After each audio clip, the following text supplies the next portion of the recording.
Dahulu kala, sebelum manusia terlalu sibuk menamai segalanya, orang-orang percaya bahwa tidak semua tempat ingin ditemukan. Ada jalan yang tidak pernah muncul di peta, bukan karena tersembunyi, tapi karena ia hanya muncul saat seseorang berjalan tanpa tujuan. Aku tinggal di desa kecil yang dikelilingi ladang dan bukit rendah. Desa itu biasa saja, tidak terkenal, tidak sering dikunjungi. Tapi di belakang desa ada sepetak hutan kecil, tidak lebat, tidak gelap, dan anehnya tidak pernah disebut oleh siapapun. Jika ditanya, orang-orang hanya mengangkat bahu. "Ah, cuma semak-semak," kata mereka. "Tidak ada apa-apa di sana." Aku percaya, sampai suatu pagi aku berjalan terlalu pelan. Hari itu udara terasa ringan, seolah dunia tidak sedang terburu-buru. Aku berjalan tanpa rencana, membiarkan kakiku memilih arah sendiri. Dan entah sejak kapan, jalan setapak yang biasa kulalui berubah.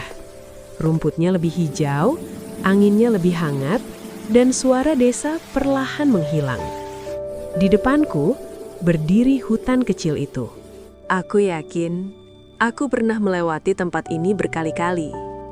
Tapi baru hari itu, aku melihatnya benar-benar. Pohon-pohonnya tidak tinggi, tapi daunnya bergerak seolah sedang berbisik. Cahaya matahari menembus celah ranting, jatuh ke tanah seperti potongan kenangan. Aku melangkah masuk. Tidak ada rasa takut, hanya perasaan seperti sedang diingatkan akan sesuatu yang pernah aku ketahui lama sekali. Di tengah hutan, aku melihatnya.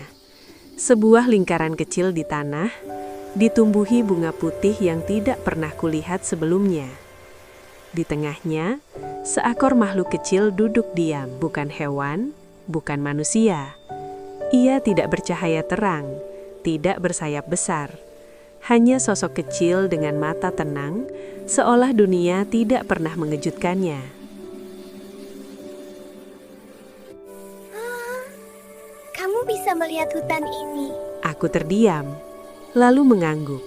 Berarti kamu belum sepenuhnya lupa. Apa? Makhluk itu tersenyum tipis. Cara berjalan tanpa ingin sampai. Aku duduk di tanah. Entah kenapa rasanya wajar saja. Ia bercerita bahwa hutan ini bukan tempat yang tersembunyi, melainkan tempat yang ditinggalkan.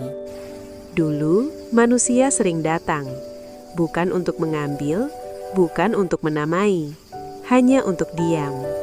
Tapi perlahan, mereka berhenti mendengarkan, berhenti berjalan pelan, berhenti merasa cukup. Dan hutan ini pun memilih untuk tidak terlihat. Tanyaku. Kamu akan kembali? Makhluk kecil itu menggeleng. Tidak. Hanya jika kamu tidak mencoba. Aku mengerti, atau setidaknya aku merasa aku mengerti. Saat aku berdiri, angin berhembus lembut. Dan hutan itu perlahan terasa biasa kembali. Sejak hari itu, aku tidak pernah menemukan hutan kecil itu lagi. Tapi setiap kali aku berjalan lebih pelan, setiap kali aku berhenti tanpa alasan, aku merasakan angin yang sama dan keheningan yang hangat. Dan aku percaya dunia tidak pernah kehilangan keajaibannya. Ia hanya berhenti muncul untuk mereka yang selalu ingin sampai.